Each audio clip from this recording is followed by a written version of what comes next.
Hey gang, what's cracking? Back again with my buddy Solomon Nelson. You know who I am. And we're joined by Larry Shipe Jr., who is a good buddy of mine. He's in my Facebook group. Last year, he earned his OCB Pro card. I helped him out with some of his prep towards the end, and we are here to talk about what he did and how he did it and what I contributed.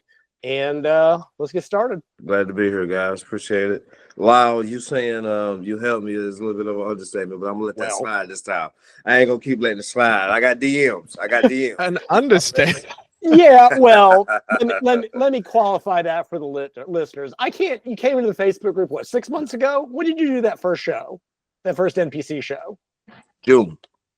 Okay, so yeah, it was right about 6 months ago. So Larry had come into my group and he had been using, my Ultimate Diet 2, and we'll talk about sort of how that's structured and why, and was coming into his first, I don't know, was that the first show you ever did? Absolutely not. It was my first. I started competing in 17. Oh, wow, all right. And did an NPC show as sort of a warm-up, and we made some modifications, and he did his first run-through, and then did a second show, I want to say about a month later, which was that OCB show, and you can that would have been tough, Larry. That wouldn't have been easy. How'd you cope? Look, we talked about some appetite stuff just yesterday in a different context, and Larry proves that when you put your mind to it, because he's like, I want to stay lean for 4 weeks and do another show. So we got him even leaner for that competition and drier, and he got his pro card. Congratulations. Yes, absolutely. Thank you. Any sane person. I've seen the pictures. I'm going to throw some pictures up on screen of Larry. Have you got? You'll send me the. They're easy to find. The good pictures of you, because that's all of them, right? Every picture you look shredded. I'm right here. You got the roundness, the shape. Oh yeah. Yeah. Yeah, but you're all covered up. You're in the hoodie. Come on, Larry. You gotta take me number 3 seconds. I'm just messing. Now, any sane person would have come out of prep and started to eat back up again. Larry's like, no, I'm going to do another show in a month. And I'm like, okay. I see that because you're already there, right? You're already lean. You're already like, you might as well. And I know you competed in the pro ranks and obviously didn't do as well. When everybody moves up in the pro ranks, nobody does great their first time out. It's just the level of competition goes up so high. But part of the problem, and people listening to this, when you see the pictures, you'll understand this. Larry, you had decided to do, was it physique? No, men's fitness. Physique. What division were you in? So physique. Right. And one of the things that that's I know the one where they wear board shorts. Right. And the idea is beach body. Is that right, Larry? Man, my idea is master shredder.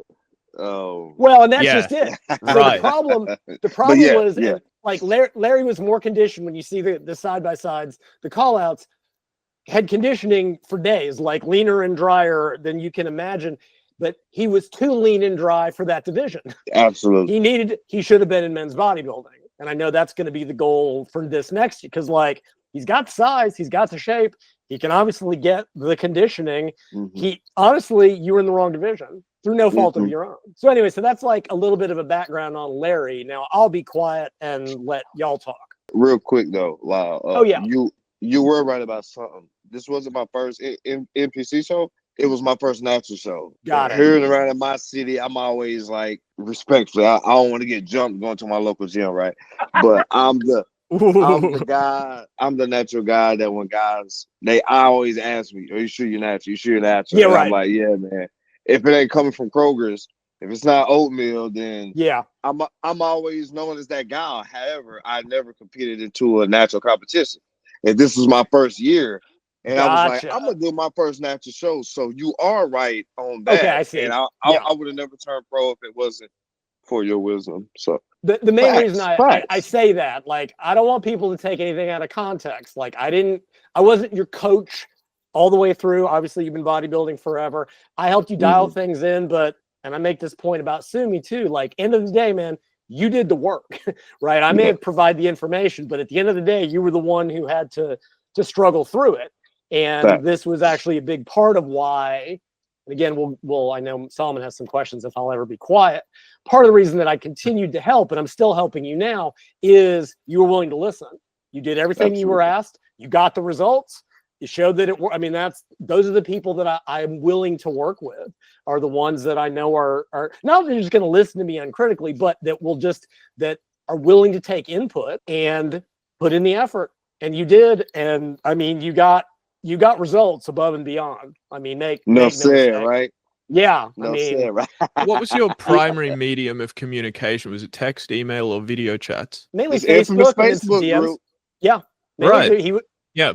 Mainly that, and then text, more recently we started exchanging DMs just to keep for some of his current stuff. But yeah, he would come in and go, "What should I change?" And I'd say, "Well, do this, and here's some advice," and he'd do it. And a couple of days later, we'd make some other changes, and we'll talk about what some of those were. So I think for people that are listening that aren't familiar with that, let me blabber for a few minutes just to give a little background about that diet and what it is. So if we go back into history, back in the 80s, this guy named Michael Zumpano wrote this diet called the rebound diet. And I've been trying to find a copy of it for 20 years. And I swear it does not exist, right? Trust me, we've looked. And he then met Dan Duchesne, a friend and mentor. They repackaged that as what they called the ultimate diet. And it's sort of an early cyclical low carb diet, right? But it was this complicated 10-day cycle that was just kind of a pain to do because we work on a 7-day work week, right? So that turned into Body Opus in the 90s when Duchesne wrote that book. And then I wrote my book. And as I reanalyzed cyclical ketogenic dieting, I thought that the original ultimate diet made more sense than Body Opus. Like I saw what Dan was trying to do. And then a few years later, after I got over the trauma of writing my first book, I wrote My Ultimate Diet 2.0, which was an updated version of that. And the biggest difference was I found a way to cram that 10-day cycle into 7 days. And it was, I mean, it looks a lot more complicated than it is. Each day is actually very simple. And essentially what it is the first 4 days are very low carb, very low calorie. Those are the diet days. You do high rep depletion to deplete muscle glycogen. That increases whole body fat burning. Do some cardio Wednesday, Thursday. There's either on Thursday evening or Friday morning, you do what's called a tension workout. It's a short, full body, heavy 6 to 8, 8 to 10, like typical bodybuilding workout. That sets up the carb load. Right. So that glycogen depletion sets up your muscles to overpack muscle carbohydrate in there. Right. And over the next 24 hours, 12 to 16 grams per kilo of carbs. It's about 6 to 7 grams per pound. Like it's a lot of carbs, but that stacks up muscle and you just feel big. Like you feel full and strong. Amazing. And then you go in on Saturday and follow up that tension workout with a full body power workout. And it's got to, you're basically kind of setting yourself up for this growth rebound. So it's got these 4 diet days, essentially, and then 2 or 3 anabolic days, right? Like, because people try to do both badly. They're like, well, I'm going to eat 10% below maintenance and lose fat and gain muscle. And when you're that lean, it doesn't work. I'm like, no, if you want to do it, if you want to be able to either gain muscle while you're dieting or at least maintain it, you got to have distinct diet days where you optimize everything towards fat loss. And then you have distinct growth days where calories are above maintenance. So that's the basic structure of that 7-day cycle. Now, I wrote UD2 many years before I wrote Rapid Fat Loss. And at the time, it was, I was like, don't let calories go below 1,200 on the low carb days. Keep carbs at 50 grams. Of course, many years later on RFL, I sort of threw all that out because it's not correct. So at the time, as Larry was coming into his first show, he'd been doing kind of this standard 7-day cycle. And the first modification that we made was to go ahead and turn those low carb, low calorie days into true RFL days, right? So it was nothing but lean, like you said, lean protein, some green veggies, carbs as low as you can get them, a little bit of essential fats, just to get that little bit of an extra deficit, right? And the thing is that's 200-300 extra calories, 4 days a week. Is it enormous? But that's it's an extra pound a month. And when you're at the edge, when you're at that level, right, for the general population, that doesn't matter. But for bodybuilding, that extra pound or two of fat, that's first place and last place. Yes. So that was the first major modification that we made, was just to get that little bit of an extra deficit. So anyway, so that's the basic cycle, is the basic 7-day cycle that I would allow to be modified with some of those RFL days now. Did Larry do the 7-day cycle? He was initially. And then I think for the second show, and Larry, you can correct me if I'm wrong, there is also a 14-day cycle of the UD2 where you do. That sounds rough, Larry. What did that entail? Well, so I'll describe it, and then he lived it, but I'll describe it. That ends up being 11 straight days of low carbs, low calories. But you do the same thing. But now you start with a depletion, right? You want to get the body into full fat burning mode, but then every 2 or 3 days, you do a low volume, full body, heavy workout. I mean, 2 to 3 sets, hard. That's it. That's all you need for muscle maintenance. Larry even said it. His first preps, he did high volume and you burn out. I just said, nope, keep it heavy, keep it short. He did that every 2 or 3 days. And then coming into week 2, he'd do the same thing. He'd set up for the carb load, do the power workout, finish out day 14, and then move back. So yeah, that ties into a question I wanted to ask to do with the changes you'd make today to the UD2. When I look at the weight training workouts in the UD2, they look, dare I say, a little bit excessive. Not for someone who's trying to add muscle mass, someone who's trying to, bulk up, but for someone who's prepping for a show, with the depletion days, the tension days, the power days. I bet Larry didn't do all that, right? But it's not. Yeah, he did the tension, because the tension workout is only like 16 sets. It's 2 heavy sets, 1 exercise per muscle group. That's not excessive. The depletion workouts are long, but they're also submaximal. And then the power workout, I would change that very much so in the modern. I would probably change that, because it was like lots of 5s, and that takes a really long time. I would probably make that more of a traditional hypertrophy workout. But it's really not. When you compare to the volumes that most guys do during prep, it is much lower. Because like I said, that tension workout, it's 8-16, it's like 16 sets total. That's what most people think they should be doing per muscle group. And that's full body. And like I said, when we did the 14-day cycle, he was doing that workout every 3rd day. Yep. Absolutely, man. Absolutely. Larry, how many sets per week per muscle group was that, roughly? Like Lyle said, probably about 4. From the tension and the power, 2 on 2. In terms of heavy sets. Yep. Yeah. So it's really, compared to most people who think you need to be doing 20 to 30, it's nothing. And just to bring this up, because I like to hammer, I've been saying this for 20 years, like when you're in prep, Larry, during your 3 shows in a row, how much muscle did you lose? Exactly. That's 0. Exactly. Everybody that says you cannot get contest lean without losing muscle, I will say you're correct if you do it the wrong way. And I tell you what, that was the game changer. Fun fact, I had bought UD2. It came with the leanness. You got a whole bundle. It came with the leanness bundle. Yeah. Yes, the ultimate leanness thing. Yeah, with years ago. So I bought it a long time ago. I had been on the Johan Bine. I had a workout partner. Me and him both was doing shows, and we're both. What brought you back to Lyle?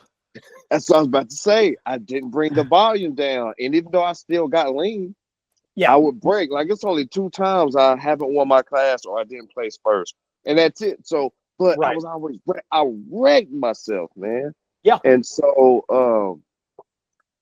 Solomon, I don't know, man. I just had to. Something different had to change. I went and revisited Lyle's work. I got to read the website, and I was like, hold on. Tension workout, full body, and that's it? This seems easy. Let me do this. And I got to reading, and next I'm posted. The next I got the leanness I've ever been in my life. Yeah. Purple. Yeah. Purple, man. But did you do the depletion workouts, Larry? Absolutely. I thought they were going to be easy, but eventually that was the worst. Yes. Oh my God. Were you pushing the sets close to failure? Man, I tell you what, I tried my best to conceptualize in the paperwork where it says, push your, it says, how exactly do you word it? It should be difficult, but you should be able to complete the set, but it should be hard. Right. So if you're doing 15 reps, about rep 12 or so, you should have to grind out those last 3, but not hit failure, but just it's burning. You're low carbs. Well, exactly. I mean, and I train 3 a.m. so I can build my family in the evening. So I'm getting up, slamming pre-workout, and I'm just in there like, oh, this is easy. This is ouch. Wow. I hate you. Yeah. Well, I put that in the book. I'm like, the other workouts are easy by comparison. I mean, the workout, like, it's heavy, but it's short. The depletion workouts are just grueling. Man, my powerlifting workouts, I never filmed the tension. Here and now and then I did, but all my powerlift, just like Solomon already pointed out, like, why ain't you powerlifting? And I don't know, man.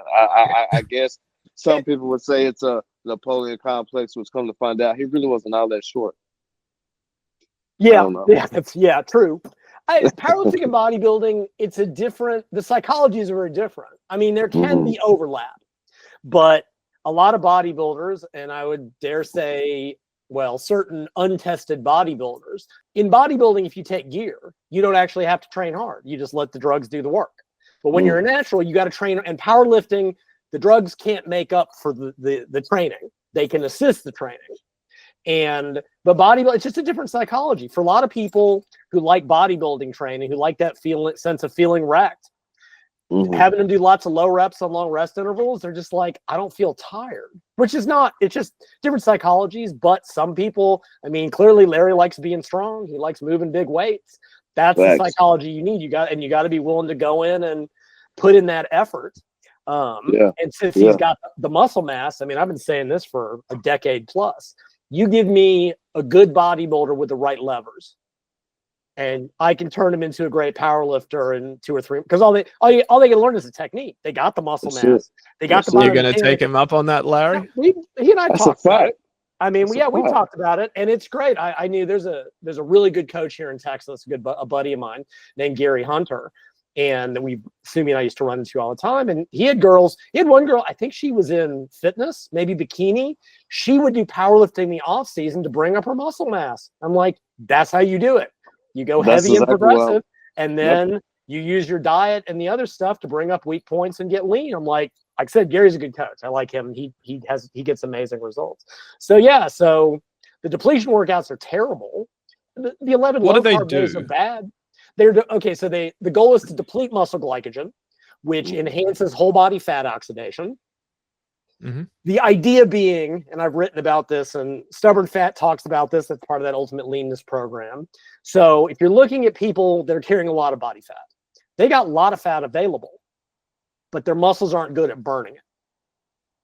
If you look at lean bodybuilders, they tend to be better at burning fat for fuel, but when your muscle's full of carbohydrate, you don't use fat for fuel. Well, the body will use whatever's there.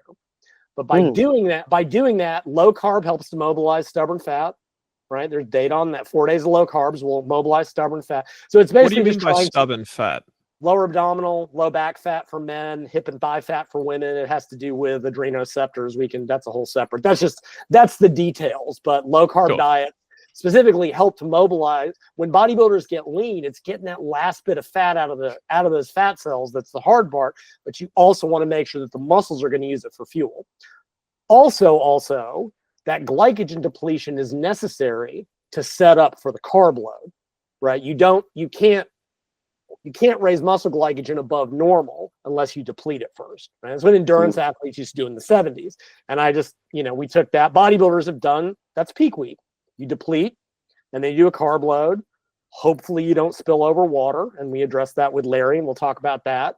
So it's all part of this coordinated system. Optimize fat loss during the low carb phase, whether it's 4 or 11 days, and then optimize the anabolic phase to either rebuild or at least maintain muscle mass. And that's the basic concept of the system. When I was doing the glycogen depletion training, it seemed like to me like it was just a light workout.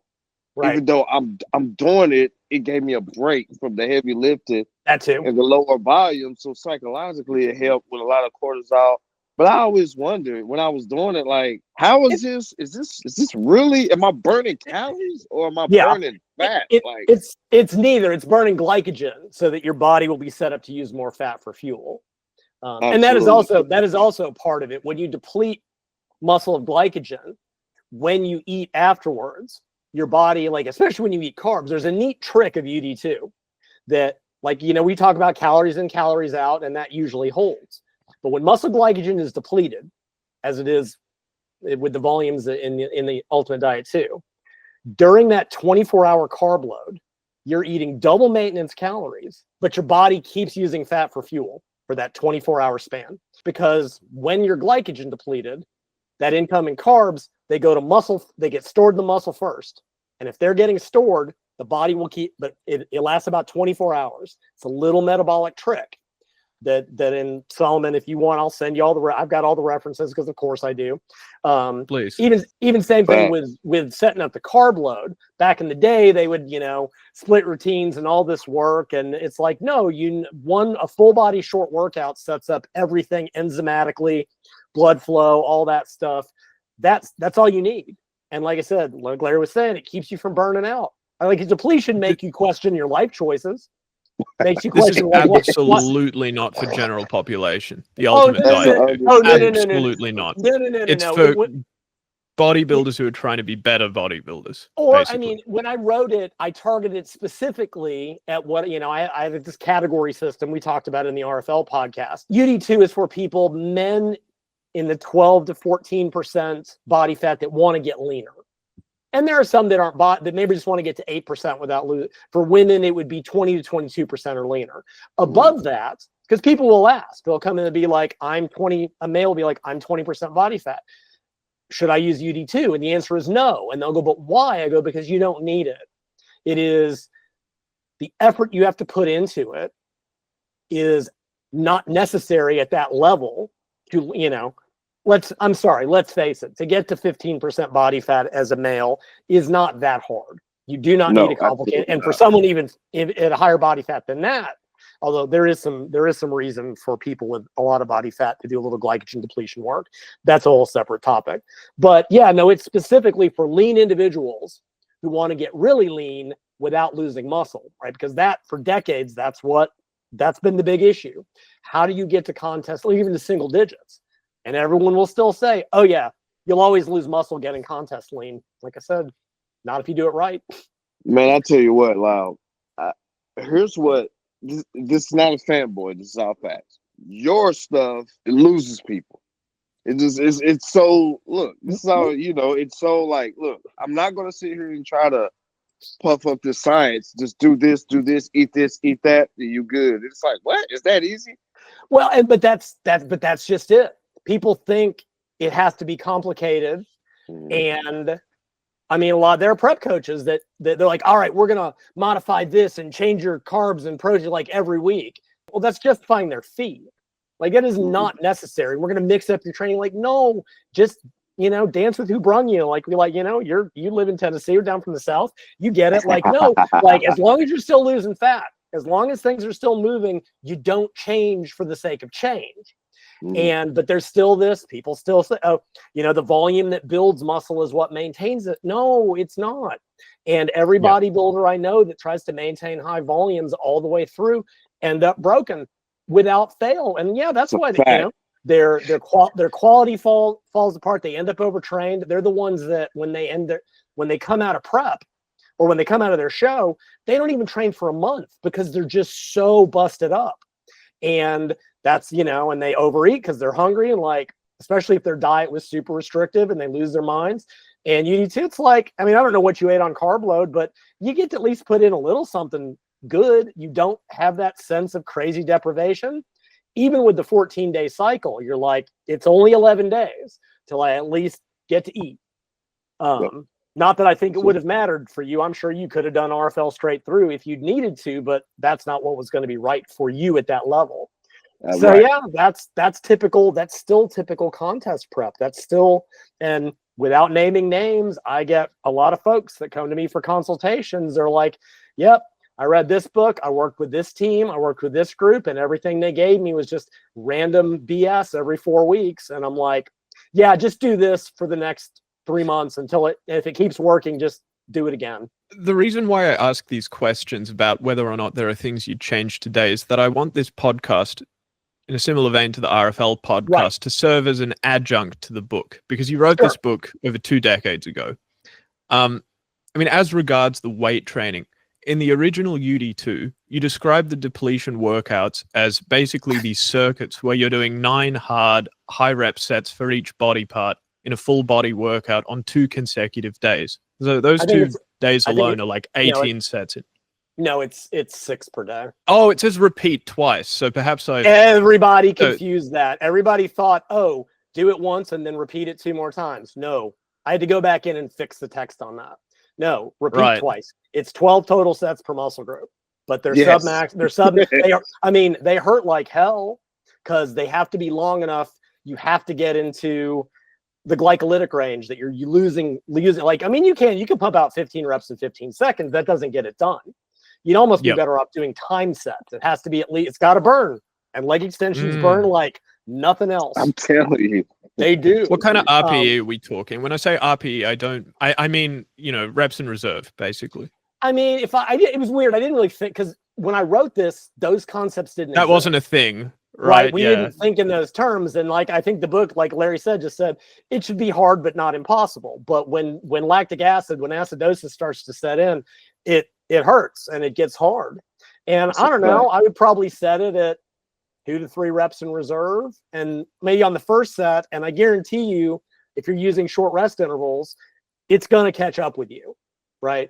Yes. Now, and the question, you had exactly 2 seconds eccentric, 2 seconds concentric. Because it needs to be long. 45 to 60 seconds. You're going to hit wherever you're supposed to hit. Right. Whatever you're going to, and people will ask in the group, it's like, what's more important, maintaining the weight or the reps? Now for depletion, the goal is to maintain the reps. If you have to drop the weight, because the goal of that is truly a volume workout. The goal is to deplete muscle glycogen. You have to do enough total work. The goal on the tension and the power workouts is to maintain the weight, right? That's the ones that maintain muscle mass. The depletion is just metabolic work. I mean, Larry made a good point that gets left out. It takes some stress off the connective tissue. It moves a lot of blood. There was old data that actually lactic acid is good for connective tissue health. Because let's face it, all those guys doing high volume during contest prep, they end up with tendonitis. There's a reason they got to pound painkillers and wrap their wrists and wrap their elbows because their body can't recover when they're trying to train 6 days a week for 2 hours. And no joint pains. Yeah, no joint that's pains. Awesome, Larry. That is awesome. That is no so, knee, Larry, when no you describe elbow. When you described the 4 weekly sets you were doing, was that just the tension work, or did that factor in the depletion work as well? The depletion as well. Oh no, that's just the you're tension exactly work. right. Yeah. That's just the tension and the power. Right. Okay. Yeah. So if you were to factor in the depletion, what do you reckon it would be in the ballpark? It'd be 16. You'd just add 12 for depletion. But those are all very sub-maximal. So they're and that's on paper, but technically technically I personally probably would have looked at it like 3 gym sessions. The 2 metabolic would have been 1, and then power intention. Me personally. Yeah. So this sounds much more manageable than what I thought it was. Oh, you trying it this year, bro. Yeah, dude. When you do your show, I'll make you use it. All right. I'm game. Look, so how would I integrate it with my crappy home gym setup? I'm sorry. We'll talk about that. Well, he trains at home with barbells only, and that does make it more challenging. I know people that have done it. Can you do squats for depletion work? Technically, yes. Do I think most should? Probably not.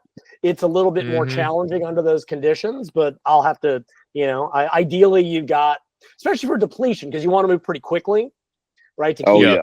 So having access to machines that you can just pull pins and not have to load plates, because the way I set it up to make it less miserable is rather than doing all 6 sets in a row with a minute, which is just awful. You do 3 and then you move, quads, hamstrings, chest, back. You kind of move through and you go back and you do it again. So it's only 3 sets of any given muscle group at a time. Then by the time you get to the second round, you're cooked. I mean, it's hard, but again, I mean, you go back to the 70s, right? Back when bodybuilding changed fun. This is how guys trained during contest. They were like, high reps to etch in the cuts and burn in the separations, or maybe it was the other way around. And the problem is if that's all you do as a natural, you lose muscle. You have to have those heavy training sessions. And that's why, I mean, look at daily undulating periodization. I did it before it was cool, because UD2 it's 15s, 8s, 5s. So I did apparently high frequency and whole body training before it was cool too. But I mean, that wasn't the goal. Because if you go back to the original 10-day cycle, it was all split routines. It was 2 depletion days, an upper lower tension, and an upper lower power. But it really made it difficult to coordinate the carb load, and a 10-day cycle is a pain. Because again, we work on a 7-day work week most often than not. Like, it means that every 10 days, like, the workouts are going to be on different days of the week. I mean, if we had an 8-day week, that would solve all the problems, right? I could make it such a simpler diet, but we don't. The 14-day cycle is just the logical extension of that. You just stretch out the load, which is also, especially when Larry got towards the end, and we needed to take off that last little bit of fat. All right, if you do a 7-day cycle, it's only 4 days of really real dieting every 7. But if you move to the 14-day cycle, it's 11 days out of every 14. So you actually get three more total diet fat loss days. That's not easy. Right. But again, when you only got to do a short full body workout every 2 or 3 days, you can go do your morning cardio and toil away on the treadmill if you need to.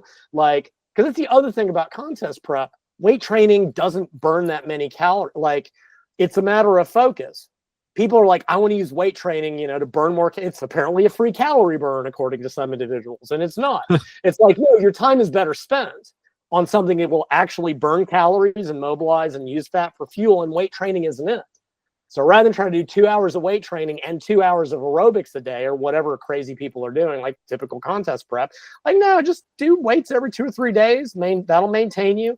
And that gives you the time and the energy. You're not exhausted.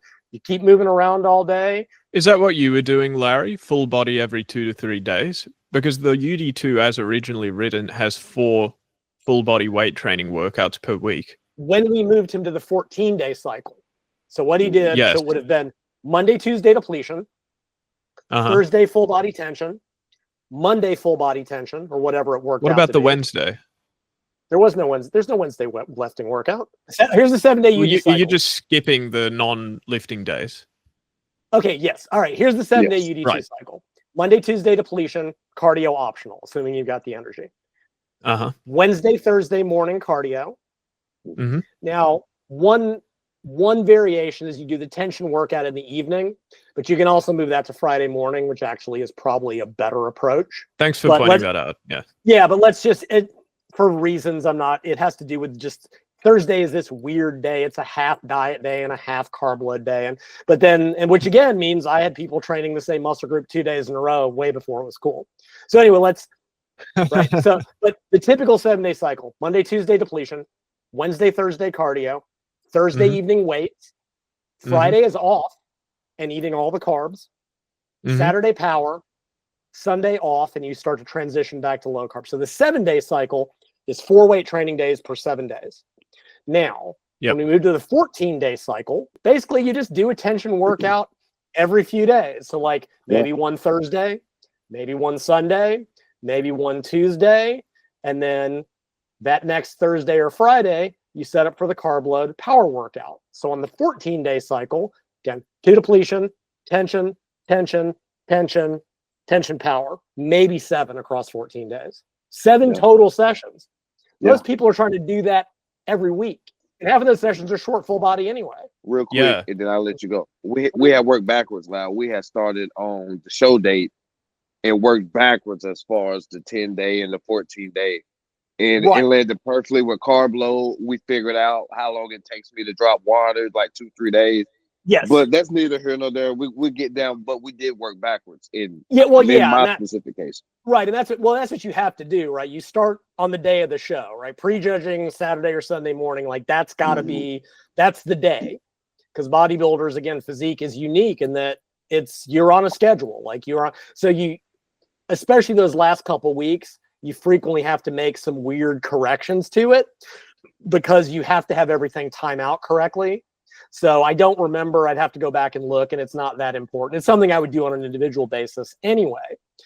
But I know Larry brought up a point that I think is something else that we did, right? Is peak week is part science and part art in the sense of people's bodies respond differently.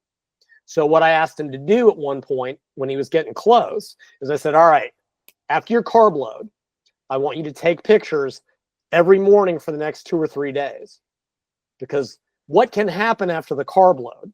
Sometimes people would end up a little bit watery because you're bringing in all those carbs, you're bringing in all that water. So I wanted to see how many days after the carb load is over, when do you look best? Because when you go back to low carbs, you drop all that water again, you know, that lean body mass, ha, ha, ha. Sorry, that's an in joke from Larry. That's nothing to do with you. So I'm like, okay, let's do that. And it turned out that I want to say he looked best 2 days after the carb load. Facts. Right? That was when he was driest. He was still full. Right? Yes. After you load muscle glycogen, it will stay full for 3 days if you don't train. That's something else that's not appreciated in the field, right? So he did a carb load on, say, Thursday. Friday, he was a little bit watery.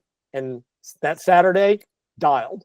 I said, okay, when we do peak week, you're going to carb load. You're going to do a short workout that morning, carb load, and then Friday, you go back to RFL.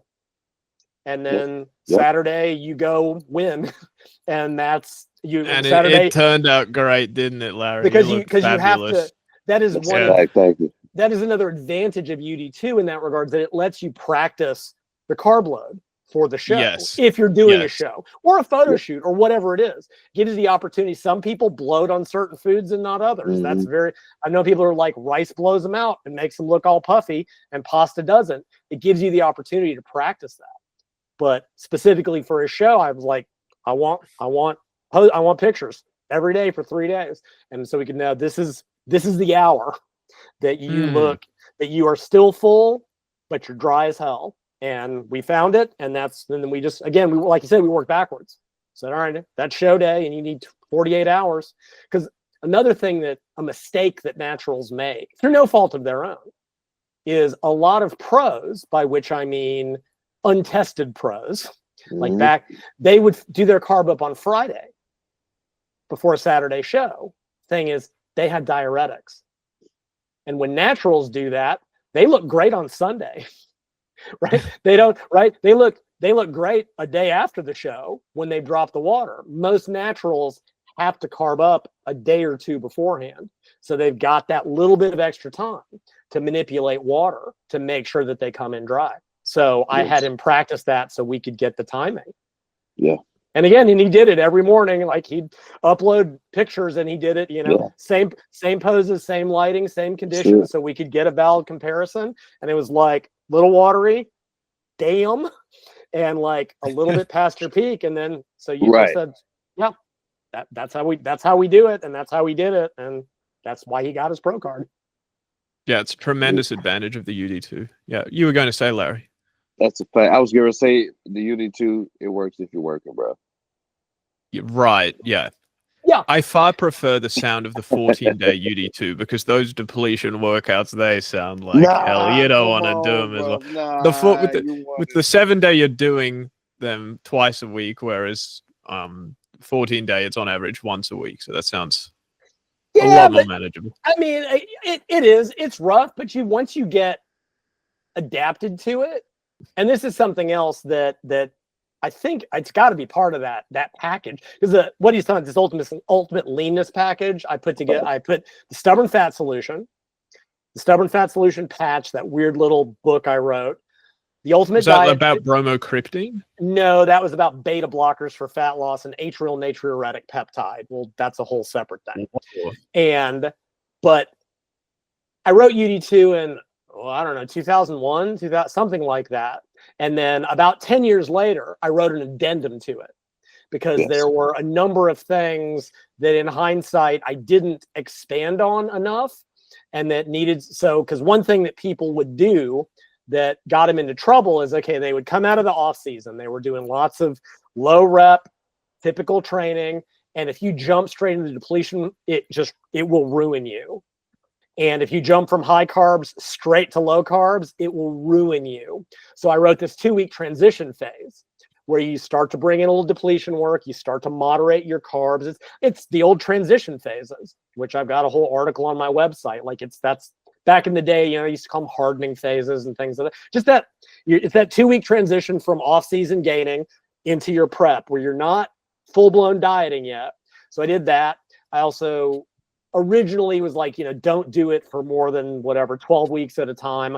I would probably, whatever the duration was, because over a while it can get to be a little bit of a grind, but it can be done. So I had, you know, another transition phase between blocks of UD2 if you needed it. Although realize if you start lean enough, and I think Larry did, you shouldn't, you know, it shouldn't take forever to diet back down. That problem comes in when people get sloppy in the off season, and Larry does not. You still following the UD2, Larry? No, I hope not. So it's very much a tool. You use it instrumentally to achieve a certain look by a certain date. It's not something you would advise following indefinitely. I mean, I had a growth version that I put in there, but to do that constantly, to like stay on UD2 growth off season and then try it, I don't think it's, and I would change things. I would actually, we can do a whole nother podcast on some of the intermittent caloric restrictions, the stuff we talked about with RFL. And in that little addendum, I expanded on like how to, for powerlifters have used it, and they actually love it because that what they'll do is, depending on how they approach training, whether it's West Side or traditional, like they usually have, you know, some hypertrophy work, they have some heavy work, and then they've got the heavy work. And what they would do the lighter work during the week, and then that carb load, and they'd be like, I'm leaning out and setting PRs every week. They come in on Saturday, glycogen loaded, carb loaded, full, pumped, and put up monster numbers.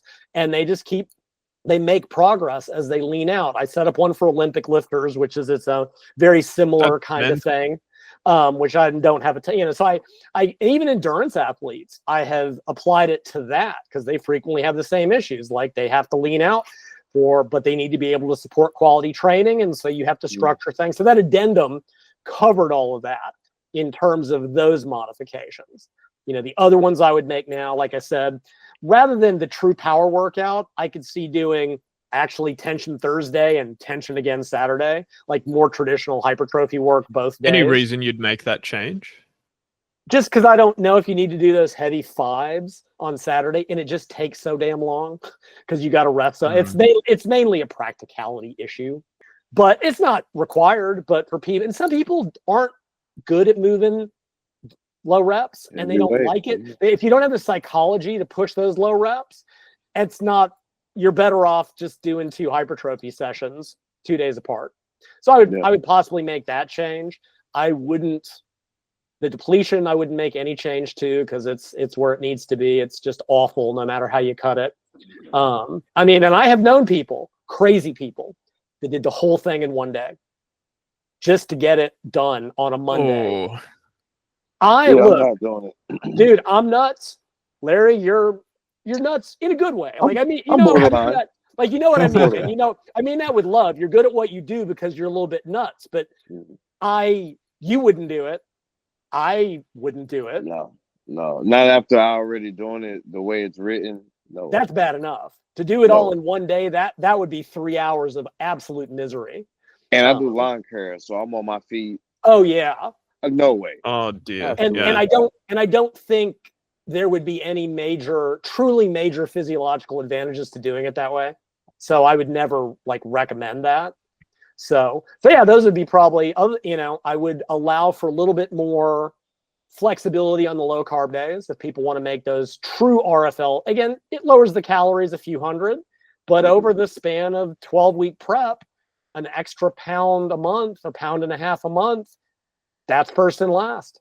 I mean, that does make a difference for this one unique subculture. I would just say the RFL would be good for any and everyone trying to lose weight / fat, really fat, whether you're hopping in and out of something or you fell behind and you need to get in something else, or maybe you just need to Right. You're on a fat loss phase in your life. But yes. I think I can definitively say respectfully, UD2, that's for us. No, and that's for the competitors. No, that's who was. I mean, and man. that's who it was for. I mean, that's who I designed it for specifically, because That's again, nobody else was. If there's the big drawback, then we'll take a break to UD2. It's that it does require a very specific training structure on very specific days, and not everybody has that flexibility. Right. If there's a problem with it in that sense, it is that. But again, as Larry said, for the dedicated bodybuilder, you'll figure. I mean, you do what you need to do. That's part of being. Man. That's part of being the best at your sport. And if you got to get up at 3 and go do detention on a Friday morning to set up the carb load, you'll for Gen Pop, for general population, it's probably more. Well, unless you're a jobless college student, if you work at home and have all the flexibility that you need, it's eminently workable. For most people, it ends up, and they're like, well, can I move this and this and this? At which point I go, do a different diet, right? Like Larry said, it works if you work it, but if your schedule won't allow you to, there are a million other ways to get to your goal. Yeah. And UD2, and I tell people that all the time. They're like, I want to do UD2, but, and I go, do a different diet. It's just that simple. To me, I guess the next logical, I don't know, was there anything else, Solomon, you had about, I think we covered the diet. I mean, I did want to talk about, so the UD2, I mean, it's hard to be compliant, but for, the dedicated bodybuilder, it can be done. But I was going to ask a question about, sometimes it's from a lifestyle standpoint, in as much as it's easy to do the UD2 at all, easy, right? Right. Like Larry was competing at shows within his sort of vicinity, right? Like you were competing in the United States. And should you wish to go further, it's likely that you'll be able to continue competing in the United States. Because I know WNBF Worlds 2024 was in like Boston, Massachusetts or something. I think, and the Mr. Olympia's Columbus, Ohio. Most competitive bodybuilders are American, but sometimes you do have to travel. That's the Arnold Classic. Columbus. Oh wait, the Olympia is either the Olympia's in Vegas or Vegas. Yeah, the 1975 Olympia, though. I mean, sometimes bodybuilders have to travel. Like that was in Pretoria, South Africa. Right. And it's not really that easy to integrate the UD2 with travel, is it?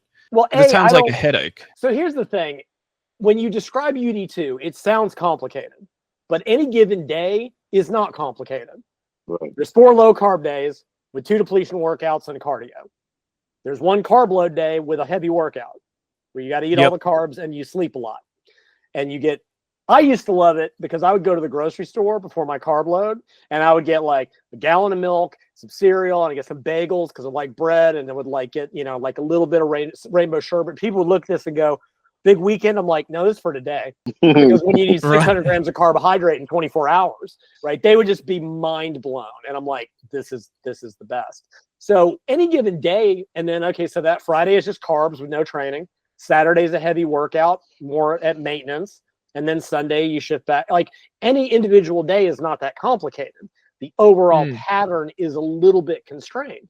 So for traveling, travel on one of the non-training days. I mean, I don't get the impression, other than, I mean, even the Olympia doesn't travel internationally. I don't think the typical natural American bodybuilder, certainly not be traveling internationally. They might fly to another city, but okay, so you spend 4 hours on a plane, maybe get a little water, wear some compression socks, take some protein with you. Like, you're not going to be on the plane for so long that your muscles are going to fall off. And when you get in, maybe it takes you a day to adjust your water. I would just fly on a non-training day and be done with it. I just don't see that much travel. Not at, like, now powerlifters do it. Like, they'll have like IPF worlds. It'll be like, yeah, you're flying to Europe. Now that would be an absolute, but powerlifters don't have the diet stuff. They just got to plan their training around the travel, but they've got also jet lag. But that's performance. Unless you're flying 36 hours internationally, and I don't think that's ever going to be the case in the natural divisions, I don't see it being an issue. Well, now they got the Olympia, whoever runs the NPC. Now they have a natural, so who knows now? Who knows? Sure. But even that, it's like, okay, maybe you got to go to Vegas. That's an easy flight. That's whatever. It's 5 or 6 hours on a plane. So be it. But to answer, I probably would find it easier to travel on low carb days. As you started to say about the lifestyle, there's nothing to think about whenever you're low carb. And honestly, the longer you prolong that meal, the better. So I just hop on a plane, starve 3 or 4 hours, hop off, and go eat a salad. Exactly. It'd be good. Right. So how many meals per day were you eating, Larry? 3. I still eat 3. Yeah. 3. Use 3 big ones and a shake or 2. But there you go. Yeah. Yeah. And that's it. Like on the carb load, you pretty much have to space them out. Otherwise, it's so many carbs at any given meal. But to do, 3 bigger meals on an RFL day, that works. And that would be easy. I think carbs are the devil too, by the way. And I say that being funny. I say that being so funny because, believe it or not, I be on the RFL days and I would feel fine. My hunger was low. You feel the effects of the low body fat, but everything else, I'm just like, I'm fine. Man, wow, you and them bagels. So I would go and get the bagels. By the time I did my I worked out, I did my tension in the morning, come home, me and my wife were in the kitchen, we're fixing breakfast. By the time I had my 2 bagels and my protein shake, I don't even want to go to work. That's you get into a carb there is a carb coma effect. That's so funny, Larry. But it's true. Oh, I don't want to go to work. You would think I'd be happy. Like, let's go to work. I'm taking a box of cereal with me so it can be difficult. And you could probably move things, you could move things a day ahead so that the carb load's on Saturday and tension's on Sunday if weekends are easier. Like that's an easy variation. The carb. But I think, another possible advantage, not of UD2 necessarily, but of these types of cyclical diets, and this is very much the case for me in my 20s. It's funny, carbs are the devil. If I start, I tend to not stop. For me, it's easier to just not start. And one of the reasons that the original Body Opus, Duchesne's modified version of this, worked so well for me is on the low carb days, you don't have the option. Like I can eat especially then, I'm better about it now. I can eat no carbs and I can eat all the carbs. Eating some of the carbs was very difficult for me. So it made it so that it was like, you don't get the option. Exactly. Period. Although it's really funny, the original Ultimate Diet, which was Duchesne he was like, yeah, you can have carbs 50 grams. And he recommended a bag of corn chips. It was something weird like that. And he's like, no way. No, that's not how we do this. If you want to have if I were going to do it again and have a little bit of carbs on those days, it would be like a protein drink and a glass of milk. It would be 8 grams of carbs or half a piece of fruit, like a bag of chips. No. I wouldn't do that either. Because if I did, then I would eat 8 bags of chips and it would be over. So that is one. With that type of approach, it's like on low carb, no options. This is it. And then on the carb load, you can eat all the carbs.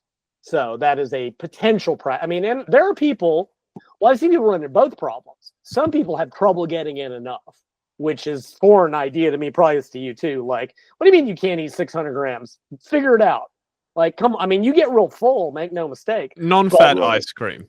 Yeah, whatever. Do that, oh my God. Mostly, roosters. What I recommended, mostly starches, a little bit of fruit. If you want to have a little bit of, ice cream, or I had rainbow sherbet because I can't eat ice cream like that. And you don't want to do lots of candy, lots of sugar, because you don't carb load well on fructose.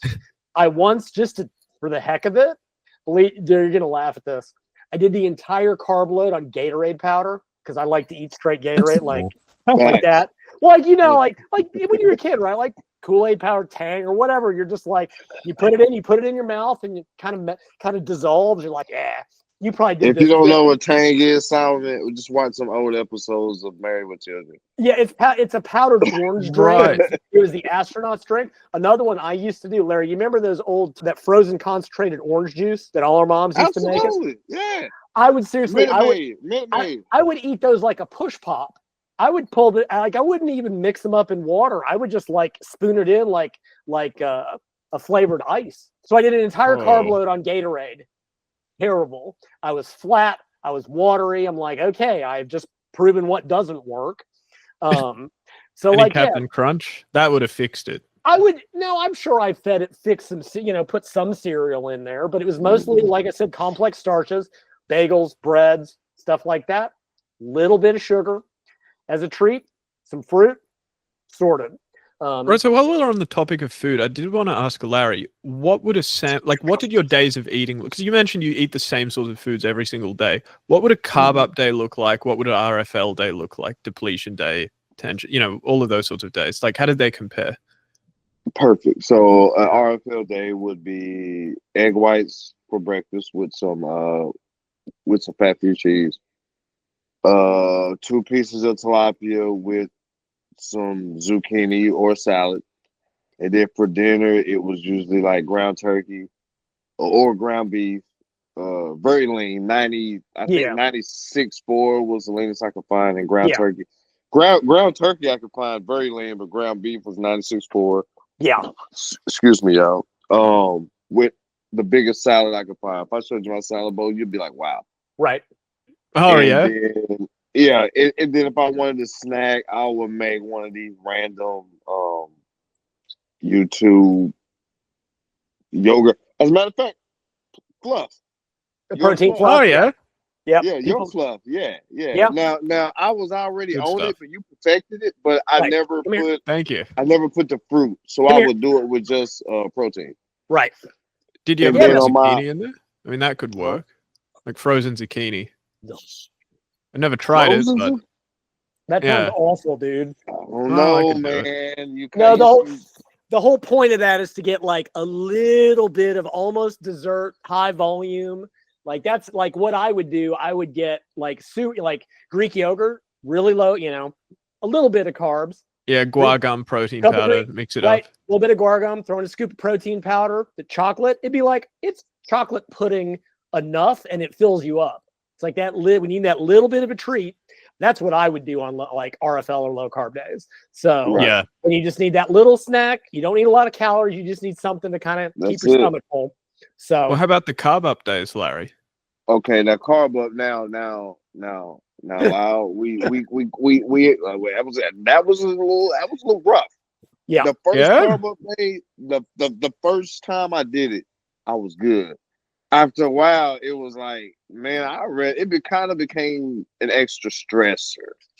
Only because I was trying to figure out what I would see. I sometimes would do this paralysis by analysis. So I would try something, then I revisit the literature. Then I try something else, and I revisit the literature. And it got to a point to where my carb loads were getting lower and lower and lower because I was like, man. But then after a while, I was like, man, I'm just gonna eat, man. If I over or this or that, it'll balance. And then eventually, I just kept it normal. So here's what I figured out works. On my high carb day, either it's gonna be air fried potatoes.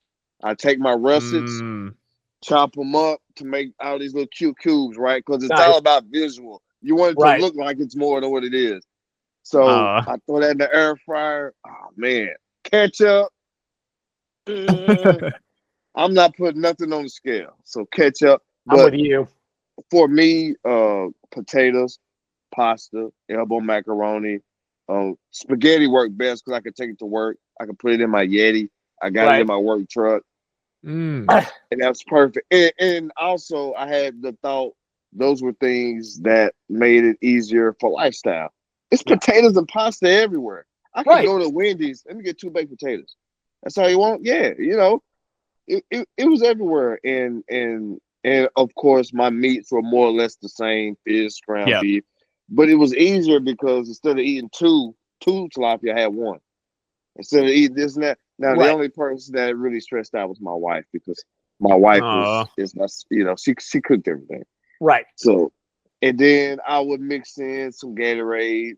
For some reason, Gatorade powder does me better than the actual regular Gatorade you buy from the store. Interesting. But right. Powerade powders suck, but the actual drink does good for me. How interesting. And I think because one is high fructose corn syrup and one is just dextrose. So yeah, that's absolutely it. So I would drink 2 of those, spread out, like I said, fruit snacks. Yeah. But 80% of it was pasta and potatoes, man.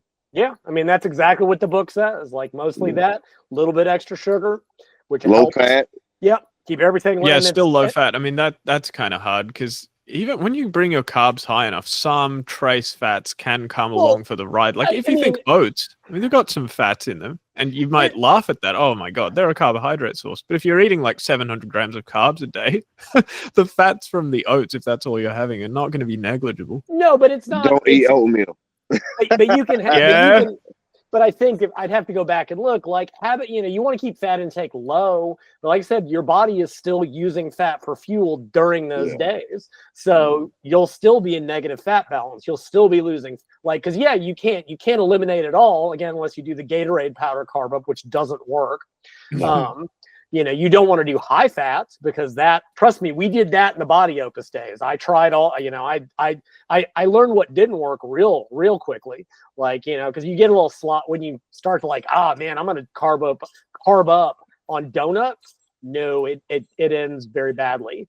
And you find that, you need to keep fat low, but you couldn't get it to zero unless you lived on carbo powder and protein. And where's the fun in that?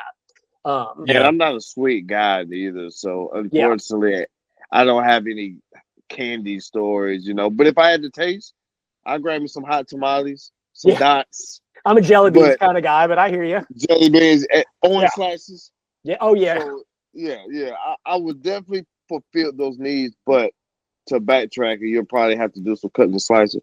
But the thing I love about the Ultimate Diet was that even after my show was over with, I got off stage. Everybody rushed towards the muffins. I got off and grabbed 2 apples because my diet was so under control. I ate whatever I wanted on my high carb days, so there was no reason to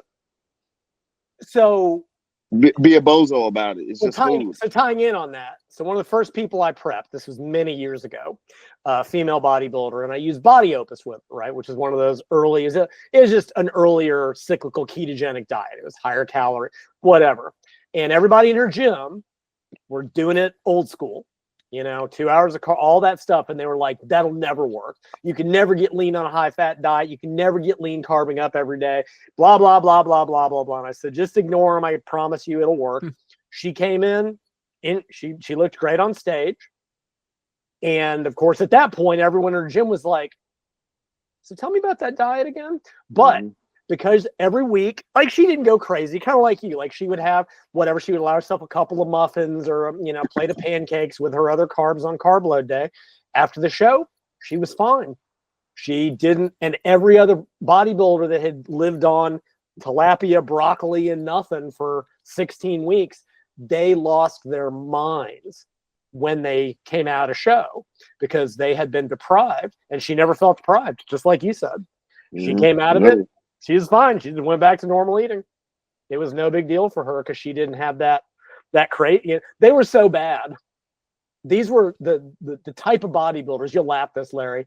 They were they believed that if they didn't feel miserable on contest prep, they weren't doing it right. They went out of their way. They went out of their way. They're to make themselves feel bad.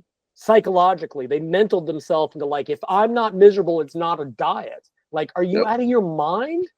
But that's bodybuilding psychology. I mean, I don't think you did it for that reason. You just did what everybody did, the difference, again, this is a big part of why I was helping you then, and I'm still helping you now. Is you did it. You're okay, this didn't work. Let's try it a different way. You learned from past experience. Yeah. That is what makes a coachable athlete. Or just a good athlete is well, I did this. It worked poorly. it would be dumb to do the same thing again. Let's at least, like, the worst that happens if I try something else is I at least make a different mistake. Yeah. But you didn't. And going forwards, like, you know what works. We both know what works for your body. And for contest prep, there won't really be anything else to change. But I think it's hard to improve upon perfection.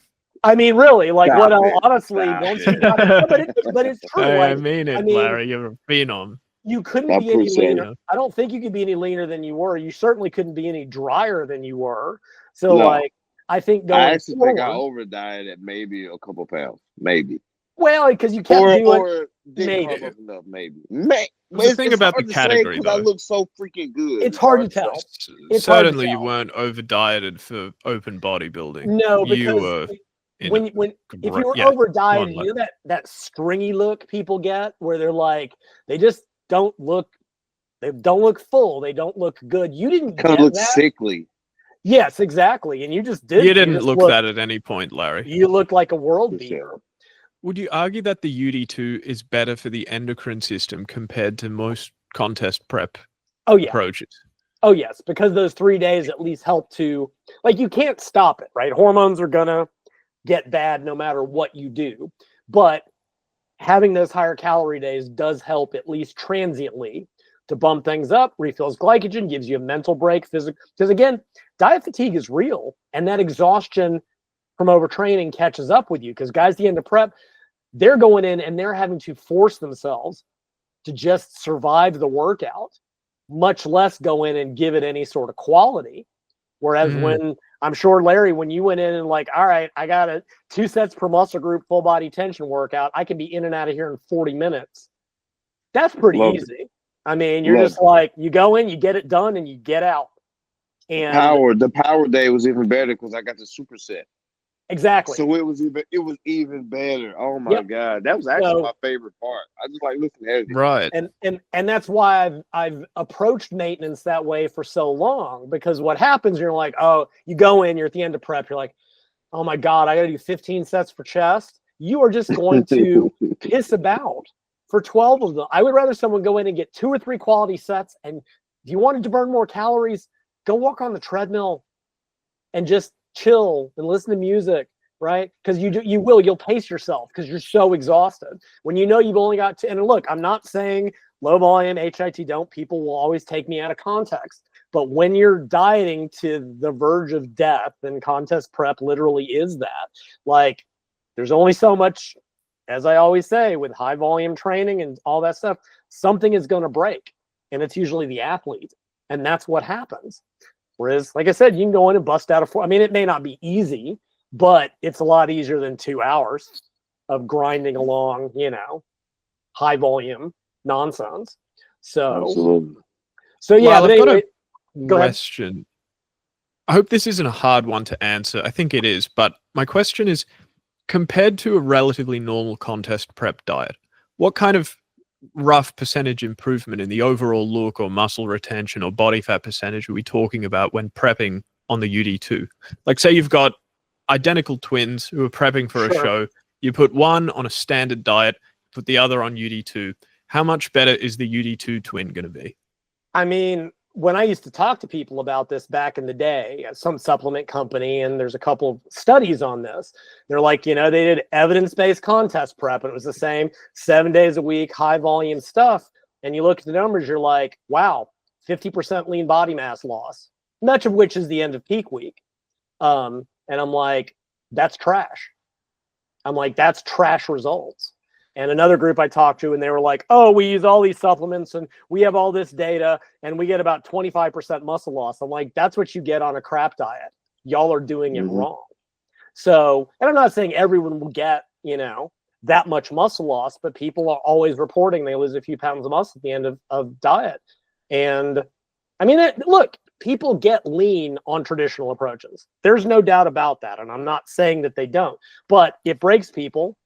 We are seeing the successes. I mean, with UD2, true, like the guys that crack or get hurt that don't make it to show, we don't hear about those guys.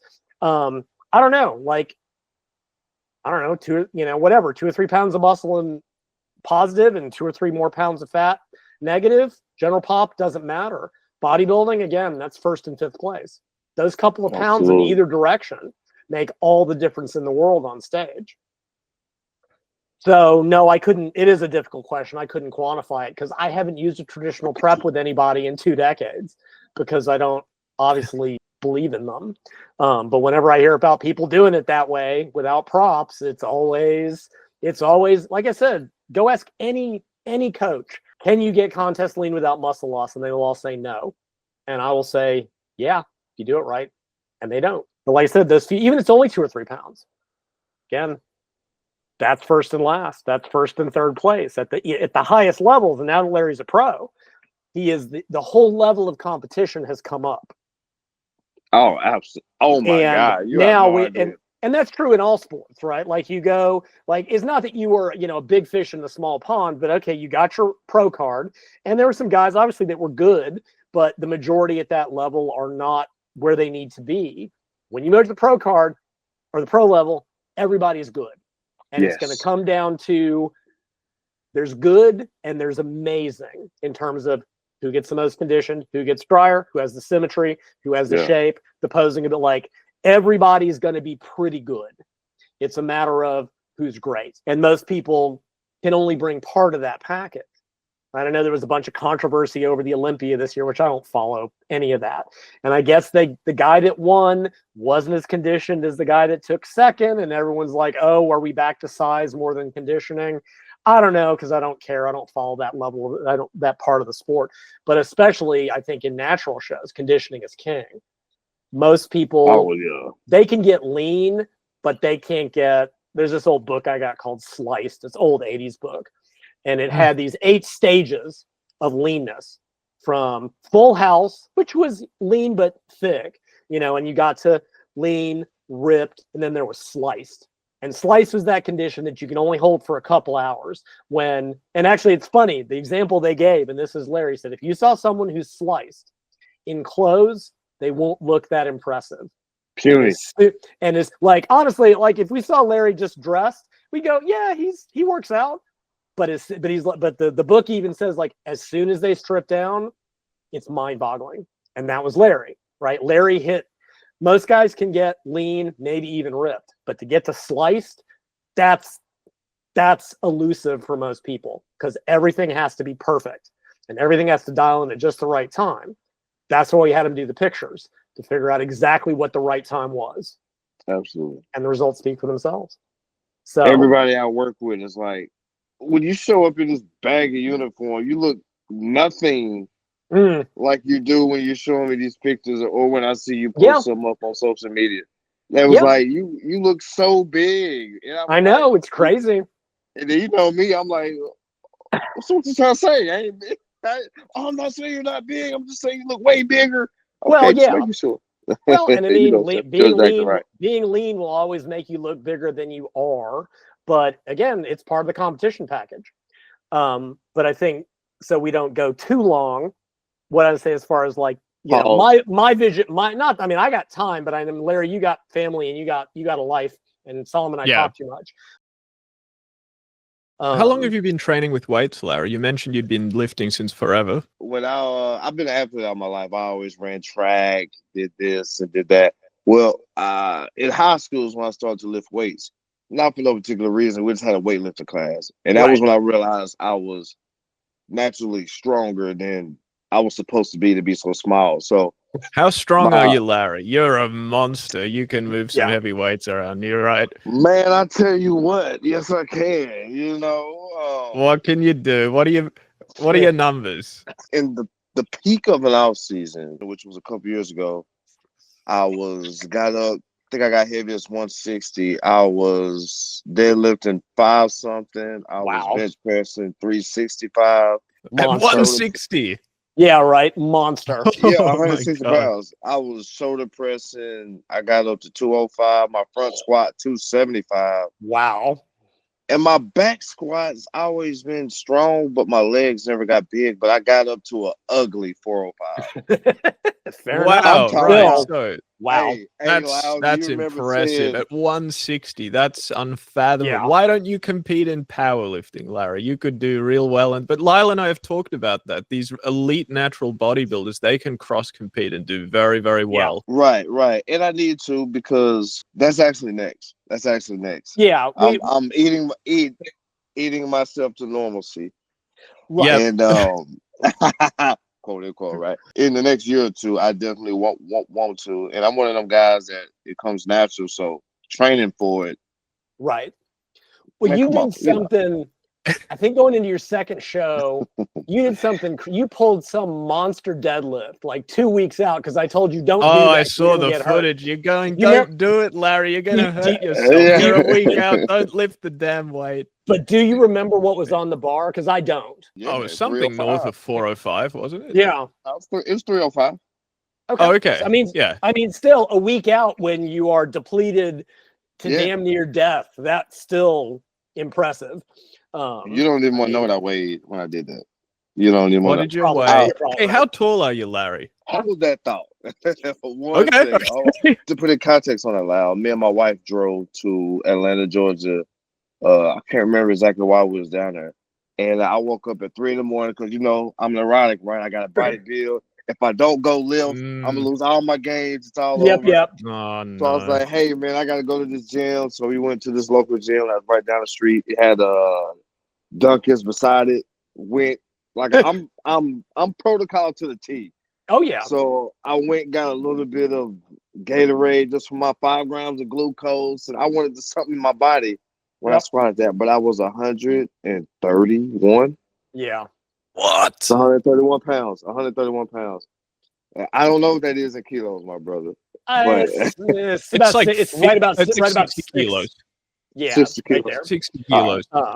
That's unbelievable. Insane. Yeah, that's insane. Hey, but that illustrates something. You compete maybe 30 out. pounds lighter than your peak off-season weight.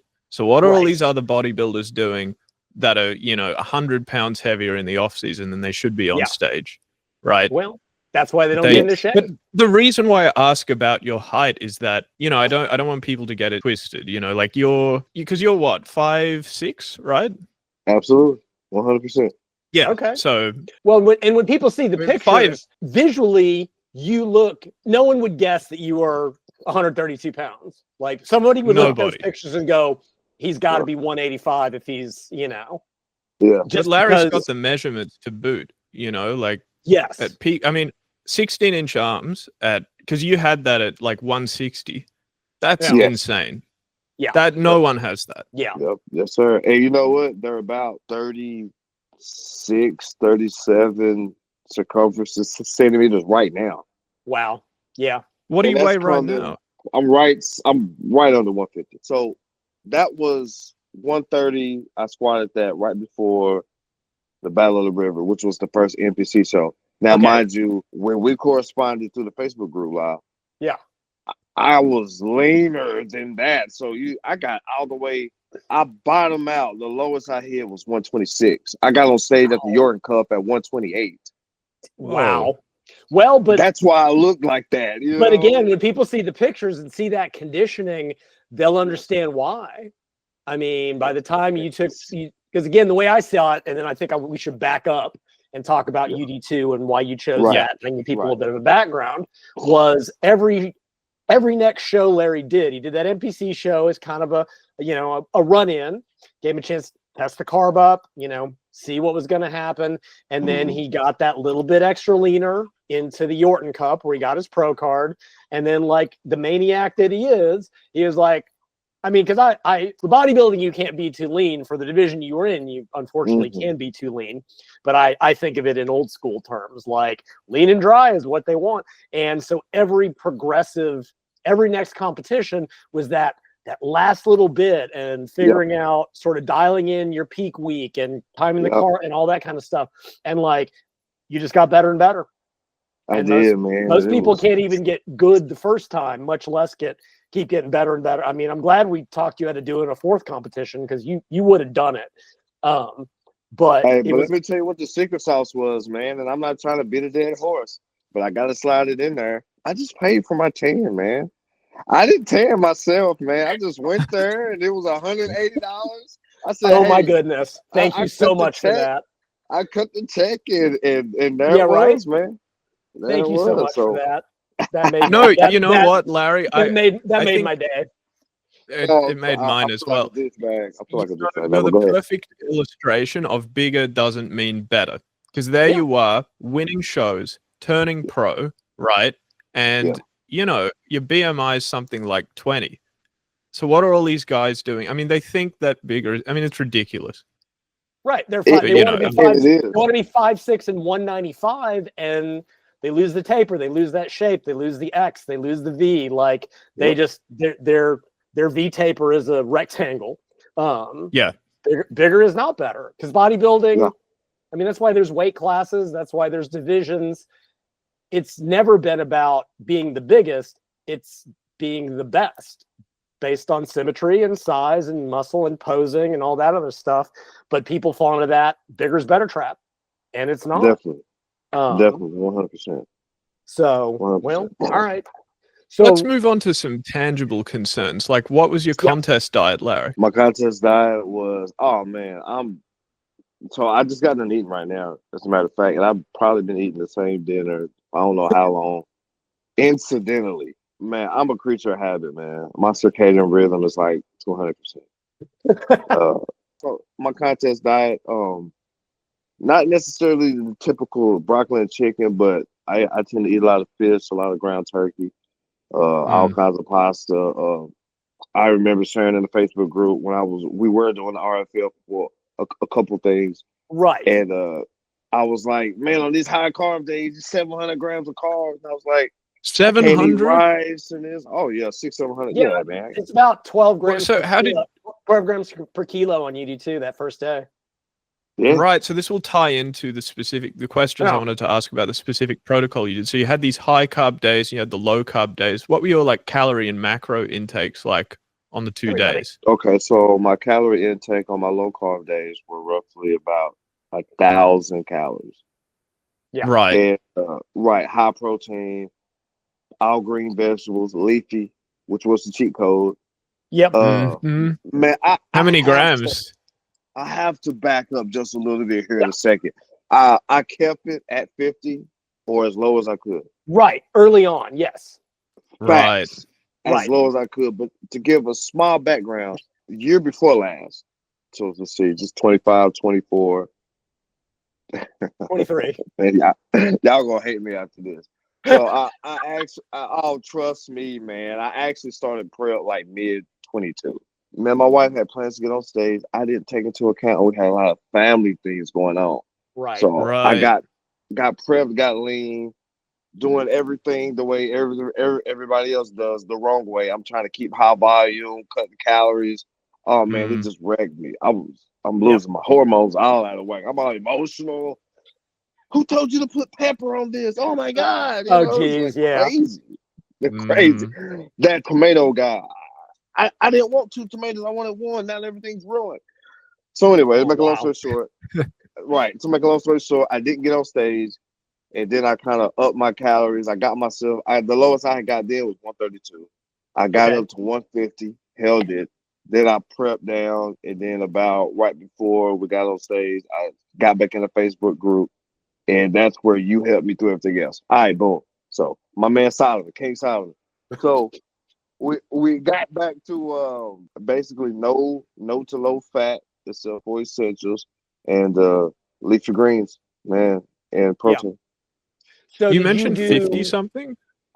Well, that's from UD2, and probably I can comment on my low days. Did you do UD2 the whole way through? What carbs? The ultimate diet too? Yeah, 50 grams of carbs. Yes, 50 grams of carbs.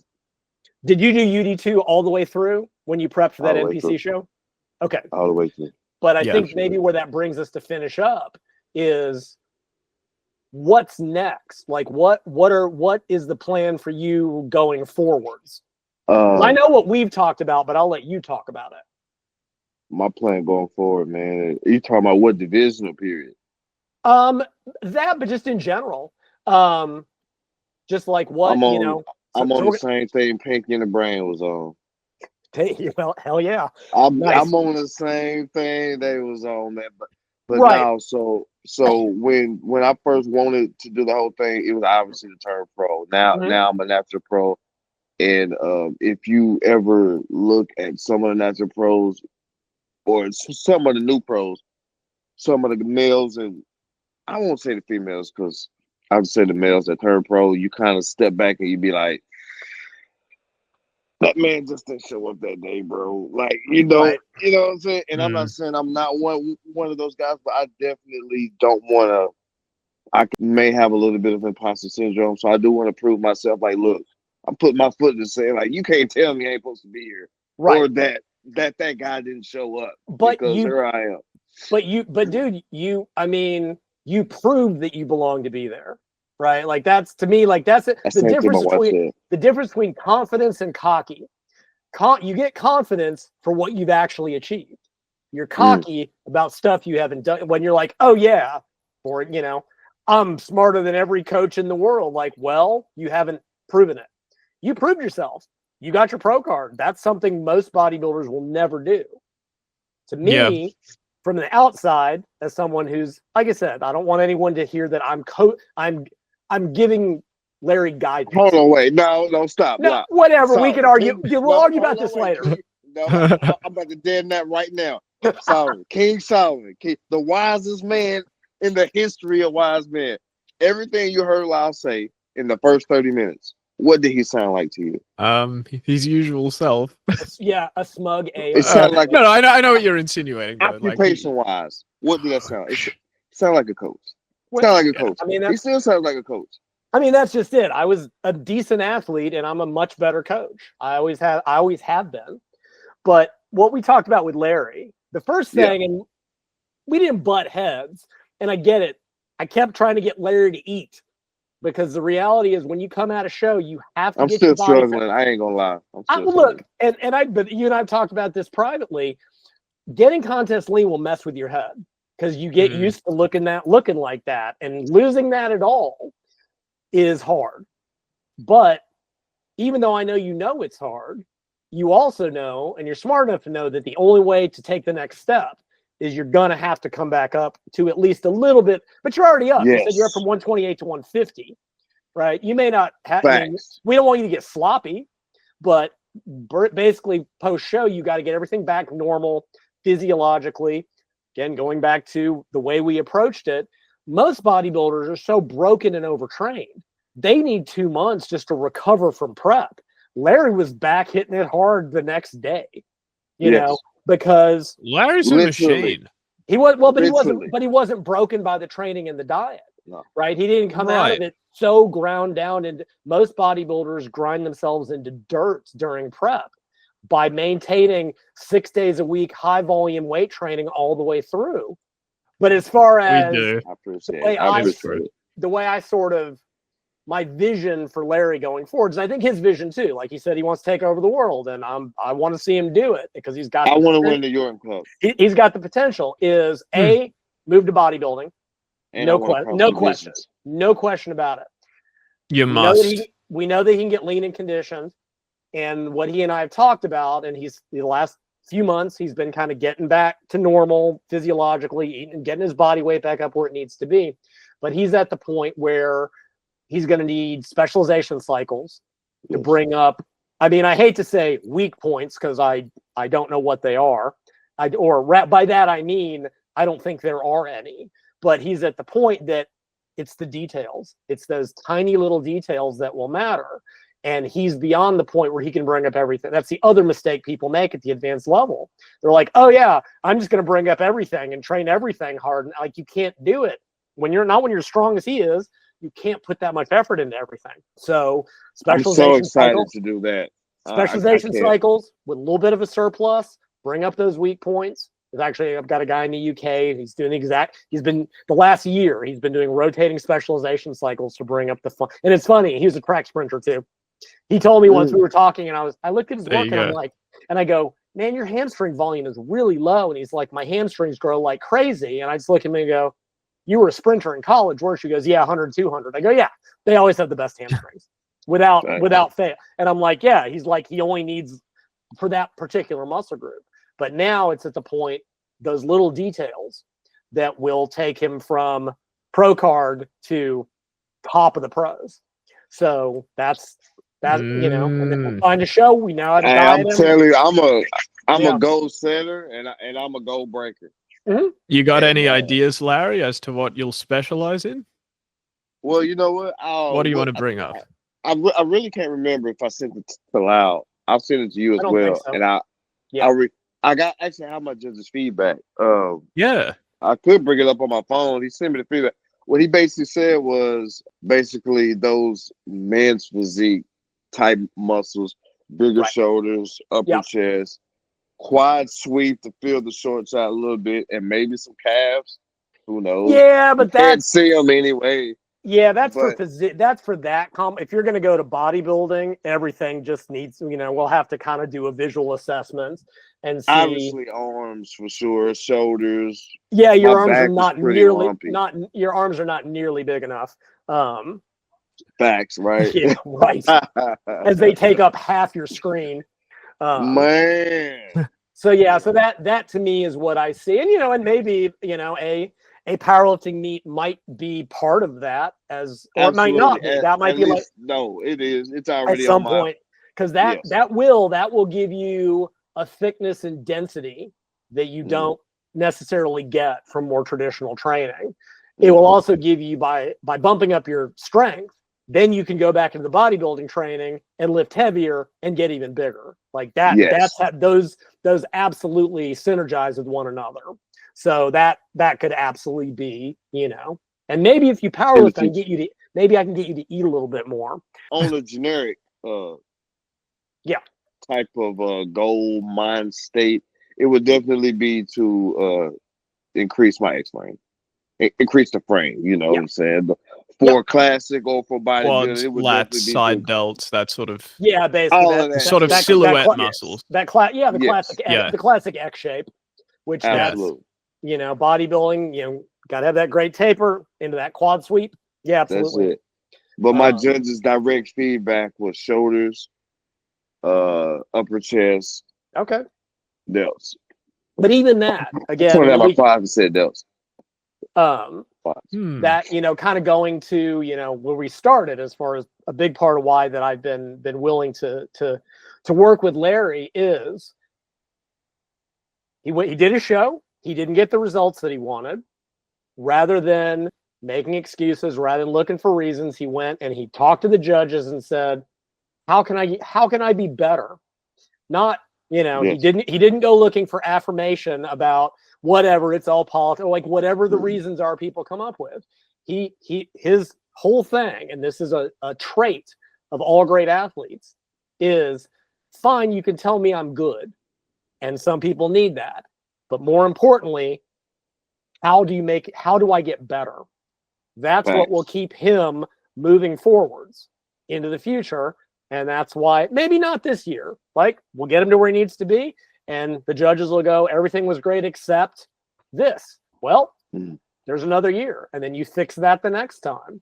And eventually, like I said, that is really the key to progress, is always the way my coach used to put it, and then I'll let y'all wrap up. You can be happy, but not satisfied, by which he meant you should absolutely celebrate your victories. You should absolutely celebrate your successes. However, always aim for higher. That's what Simi did. She would celebrate her victories and her PRs, but then the question was, what can I do at the next meet? And that's what kept her moving forward, and that's what will keep Larry. That's what will keep Larry moving forward, and that's why I will continue to work with him. That's right. I appreciate that. I really humbly. Well, I don't. This sounds. Well, it doesn't. This is just the truth. Like, I tend to choose who I work. Like, I do consultations, but generally speaking, I will not work with folks who ask me. I tend to choose, and always have, who I work with after I see what their work ethic is, what their focus is, what they're like. I want to help. I want to work with people that actually want the help, that are not going to sit there and as a random example, try to intellectually pick holes in my advice to come up with a random example, right, Solomon? But like, that's the people I like. I want to work with people, and I would rather give that one person, like I did with Sumi, 100% of my time than have it spread out against folks that say they want to do it, and then you see what they actually bring on a day-to-day basis. Like you said, they don't show up. They don't bring their A game. And I'm at a point in my life, I don't have the energy, and I'm not going to bother. So, and it's not me cherry picking great athletes either. Sumi was, trust me, she was not. I developed her from scratch. Not doing that with you, but in a very real way, you're worth working with.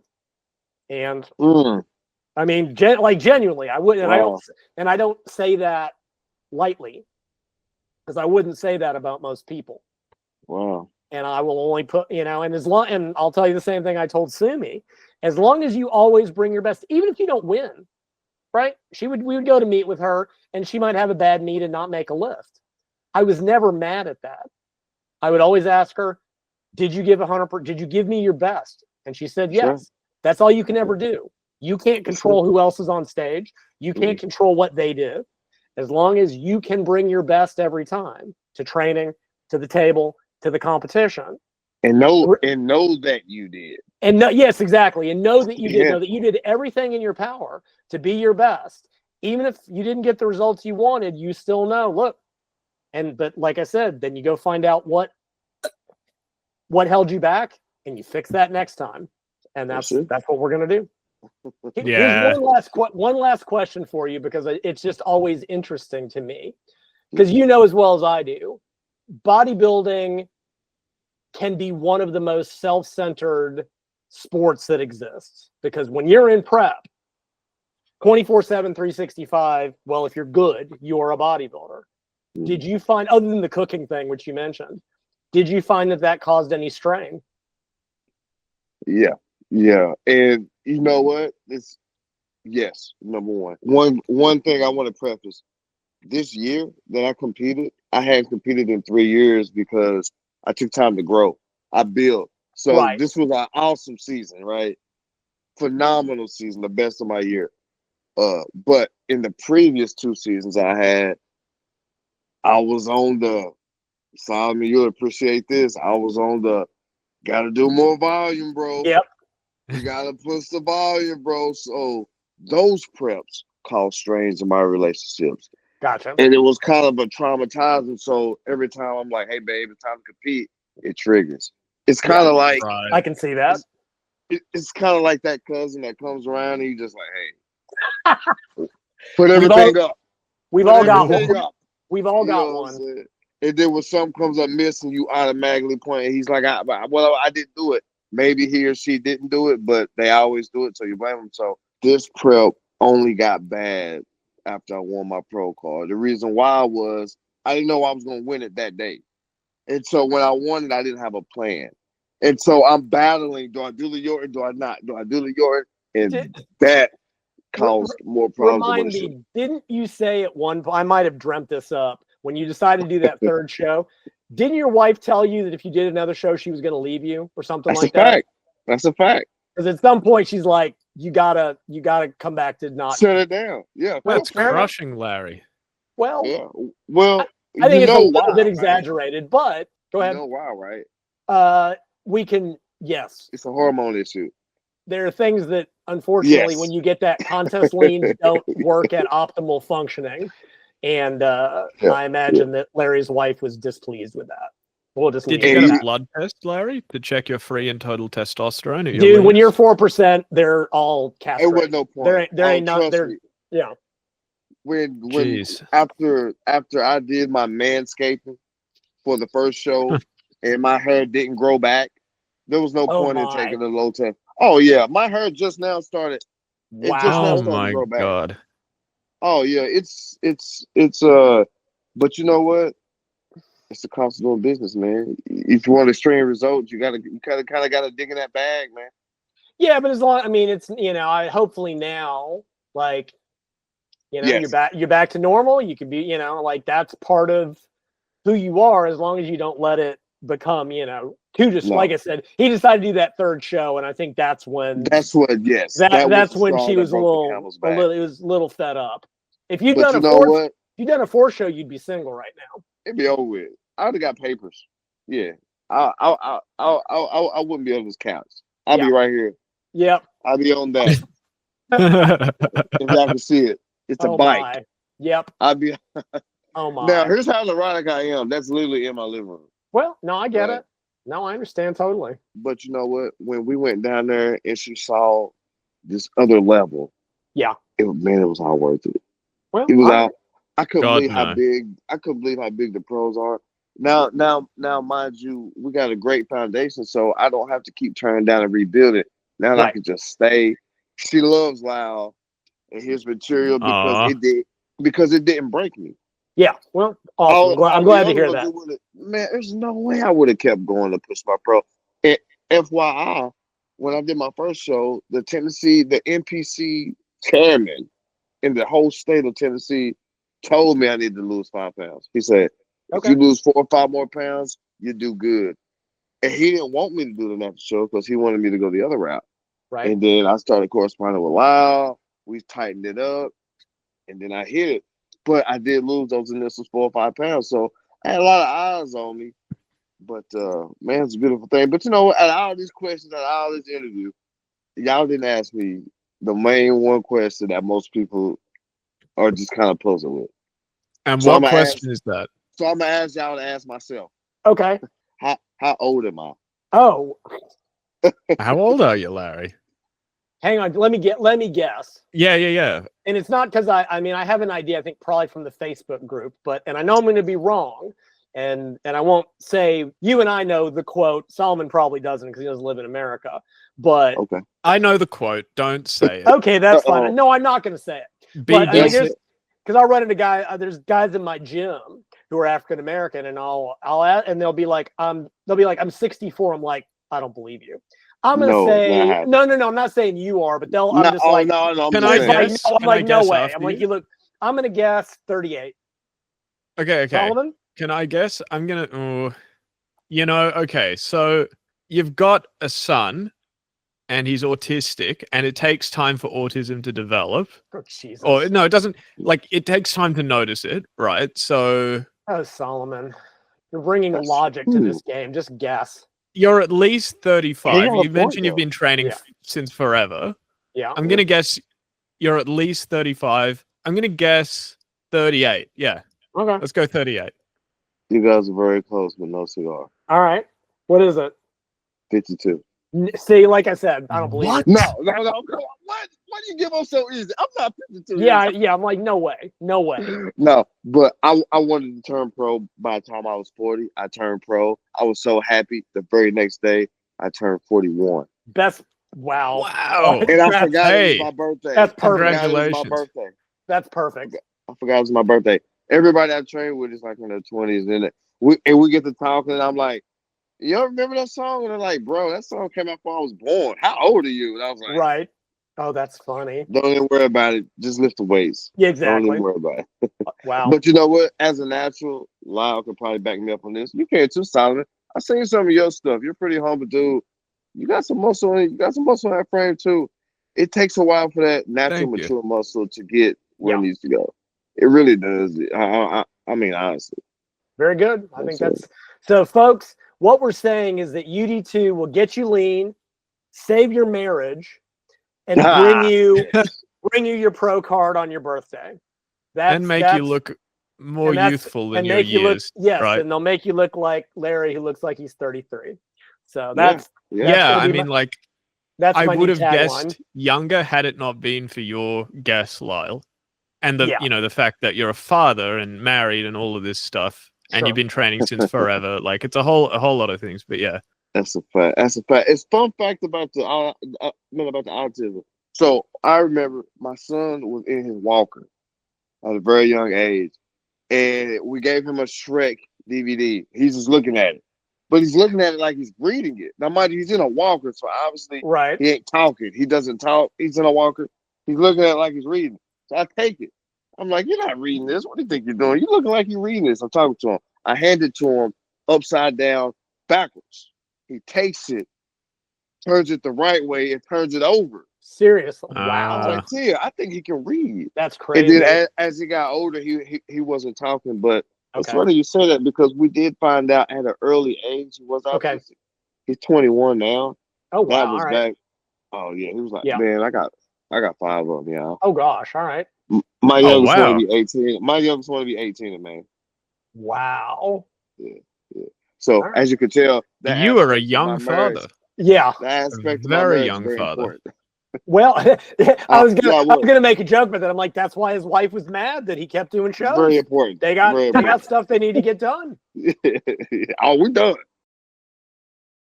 Very good. Very good. Thanks so much for joining us, Larry. It was a pleasure to talk to you. A real pleasure. I'm glad to finally talk to you. You're a great guy. You know, I wish you all the best in your bodybuilding and any future endeavors, whether they be bodybuilding, powerlifting, or hell, even if you retire and rest on your laurels, you've achieved a hell of a lot. You know, it's gonna be both in and out of the weight room. We ain't done. Yeah, all three of us. We're I not agree. done. Sir, we will be in touch on Facebook. And that's right. Have a great evening. Say hello to your wife. That's right. You too. Yes, sir. You got it. Have a good one. Sir. You too. Have a good night. Take care.